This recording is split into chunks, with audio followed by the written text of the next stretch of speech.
नमस्कार, मैं हूं पवन त्यागी। राहुल गांधी आजकल भारत जोड़ो यात्रा पर हैं। कन्याकुमारी से लेकर कश्मीर तक उन्होंने तय किया है कि वो कंटेनर यात्रा निकालेंगे और पूरे देश में एक मैसेज देने की कोशिश करेंगे कि कांग्रेस पार्टी देश को जोड़ने वाली पार्टी है।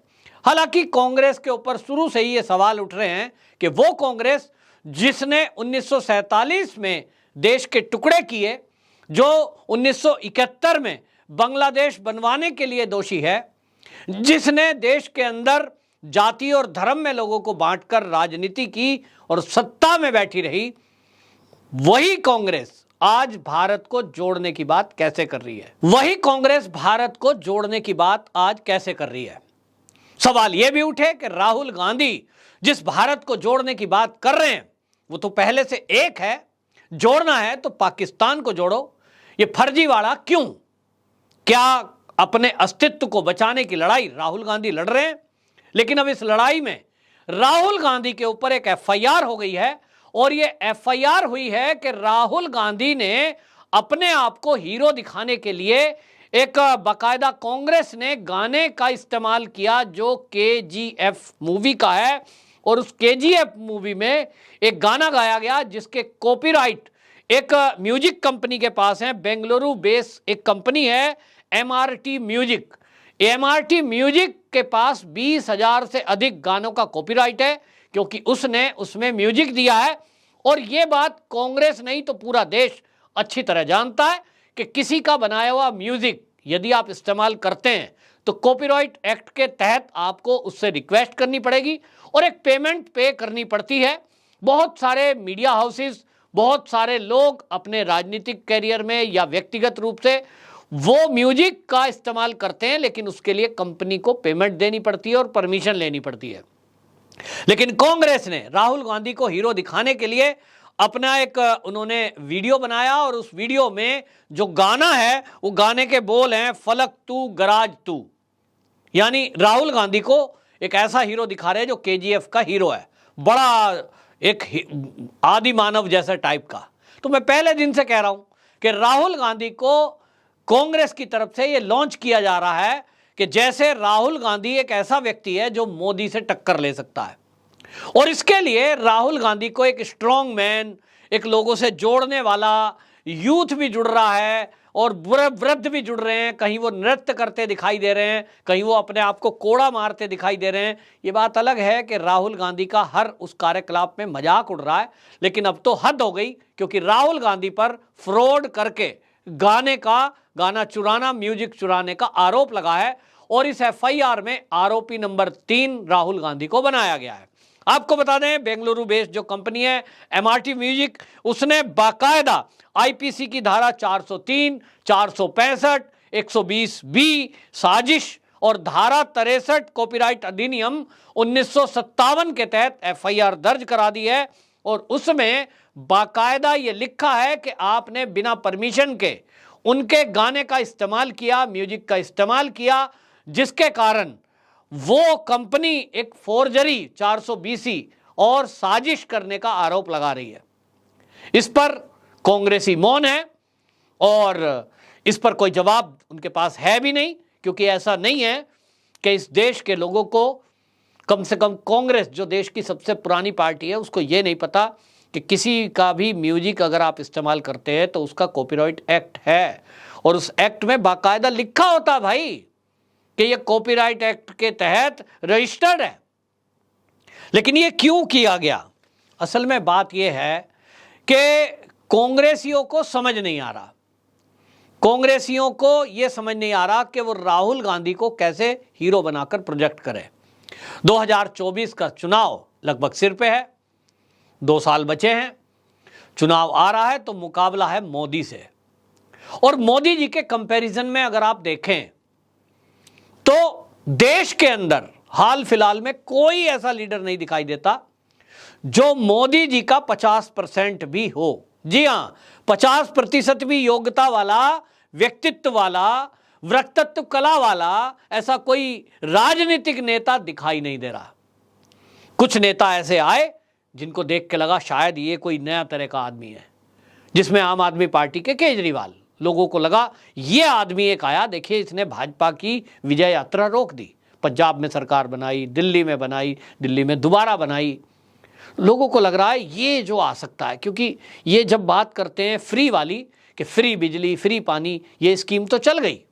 जहां खड़े होकर आप बात करोगे, देश के अंदर स्वार्थी लोग हैं, वो फ्री बिजली, फ्री पानी पर वोट दे देते हैं।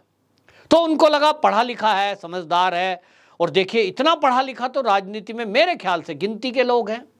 भाजपा इतना बड़ा संगठन है, कांग्रेस देश की इतनी पुरानी पार्टी है, लेकिन आप उसमें आईएएस या आईआरएस ढूंढने चलेंगे तो उंगलियों पे गिने जाने लायक लोग मिलेंगे, 2, 4, 10।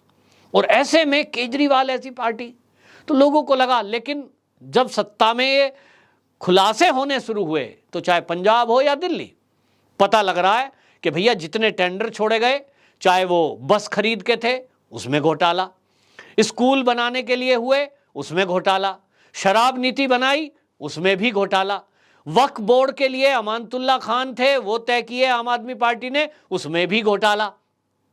कोई विभाग बचा है कि नहीं? और इस पर भी जो पढ़े लिखे की बात है वो ये सिद्ध हुई कि देखिए पढ़ा लिखा है तो दिमाग तो लगाया, और दिमाग ये लगाया केजरीवाल जी ने अपने पास कोई मंत्रालय नहीं रखा, ताकि कभी कोई भ्रष्टाचार पर सजा हो तो उन लोगों को हो जिनके सिग्नेचर हैं फाइल पर।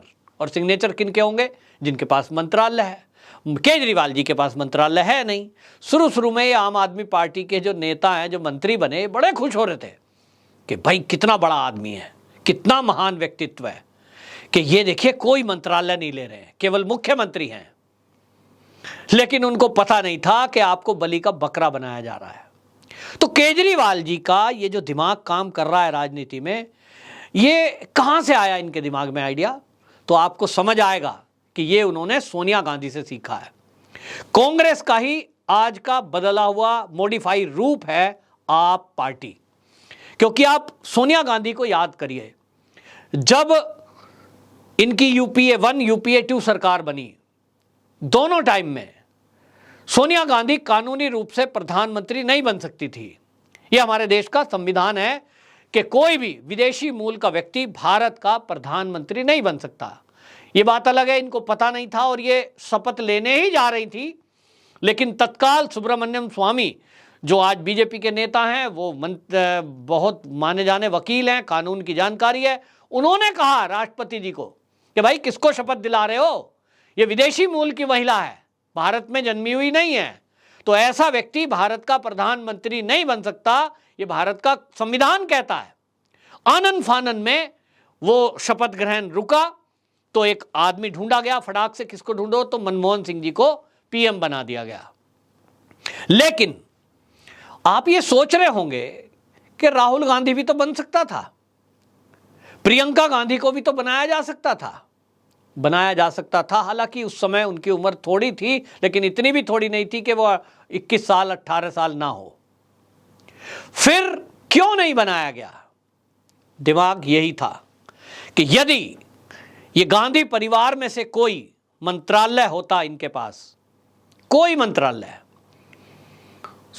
अभी 2014 के पहले यूपीए 2 में काफी चर्चाएं चली थी कि प्रधानमंत्री बना देते हैं, लेकिन इन्होंने दिमाग लगाया कि आज नहीं तो कल सरकार यदि बदलेगी तो भ्रष्टाचारों की फाइलें खंगाली जाएंगी, पोल खुलेगी, तो जेल कौन जाएगा?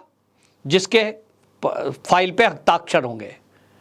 और इसी बात को ध्यान में रखते हुए इन्होंने, गांधी परिवार ने कोई मंत्रालय नहीं लिया।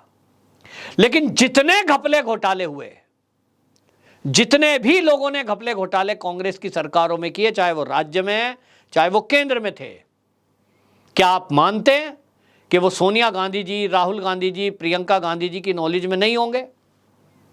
जो व्यक्ति अपनी संसदीय दल की और प्रधानमंत्री की तय की हुई बातें उसको फाड़ कर फेंकने की ताकत रखता है, सोचिए उसकी क्या शक्ति थी। और इसलिए नेशनल हेराल्ड मामले में केवल एक मामला खुला है कि जिसमें ये गांधी परिवार मुख्य पोस्ट पर है, मुख्य रूप से जिम्मेदार दिखाई दे रहा है। लेकिन क्या कांग्रेस की सरकार में, देश की 65 साल की सत्ता में, ये कांग्रेस ने कोई घोटाले नहीं किए? किए तो हैं लेकिन सबूत नहीं है। गांधी परिवार के खिलाफ अभी तक अगर कोई सबूत होता भ्रष्टाचार का कि इनको डायरेक्ट किसी ने पैसा दिया है, क्योंकि भाई पोस्ट पे नहीं है, तो ये जेल में होते।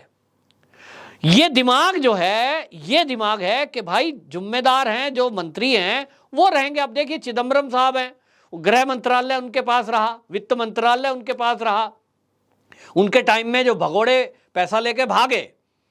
अब रेफरेंस पीछे से किसका था वो नहीं जेल जाएगा, चिदम्बरम साहब कोर्ट कचहरी के चक्कर काट रहे हैं। इसी तरह आपने देखा कि 2G घोटाला हुआ, उसमें डी राजा जेल गए, कोयला घोटाला होगा तो उसमें कोई और मंत्री जेल में गए। मतलब कुल मिलाकर जो सातिर दिमाग है वो कभी जेल नहीं जाएगा, वो हिसाब किताब लगा के रखता है। तो इसलिए राहुल गांधी जी को अब ये प्रोजेक्ट किया जा रहा है कि साहब ये जो गांधी परिवार है तो त्यागी तपस्वी परिवार है, चाहता तो मंत्रालय ले लेता, चाहता तो प्रधानमंत्री बन जाते। इन लोगों ने बड़ा त्याग किया है और अब प्रधानमंत्री बनने का नंबर आया है तो मोदी जी को हटाओ क्योंकि ये तो देश को तोड़ रहे हैं, और राहुल गांधी को प्रधानमंत्री बनाओ क्योंकि ये देश को जोड़ रहे हैं। और इस तरह से राहुल गांधी को एक भारत को जोड़ने वाला नेता बनाकर प्रोजेक्ट करने की एक कोशिश है, लेकिन उसमें इस तरह का फ्रॉड करेंगे कि कांग्रेस जो है गाना भी चुरा लेगी किसी का, यह किसी ने उम्मीद नहीं करी थी। बहरहाल इनके फ्रॉड फर्जीवाड़ों की पोल खुल रही है। एक तरफ जहां विपक्ष में पार्टियां बड़ी बड़ी हैं उनके घोटाले खुल रहे हैं, वहीं अब इतनी छोटी सी ये हरकत कांग्रेस करेगी ये किसी को उम्मीद नहीं थी, लेकिन ये भी पोल खुली है। अब इसमें फोर्जरी का केस दर्ज हुआ है, इसमें बाकायदा म्यूजिक कंपनी ने जो FIR दर्ज कराई है उसमें राहुल गांधी को अब पेनल्टी देनी पड़ेगी, नहीं देंगे तो जेल भी हो सकती है। तो ये स्थिति देश में कांग्रेस की आ गई है। आज आप देख लीजिए मोदी सरकार के चलते कांग्रेस को इस स्तर पे ला दिया है कि ये सड़क पर डांस करते घूम रहे हैं, चंदा जुटाया जा रहा है। 2024 के चुनाव लड़ने के लिए इनके पास ना तो संसाधन है, ना कार्यकर्ता हैं और ना पैसे हैं।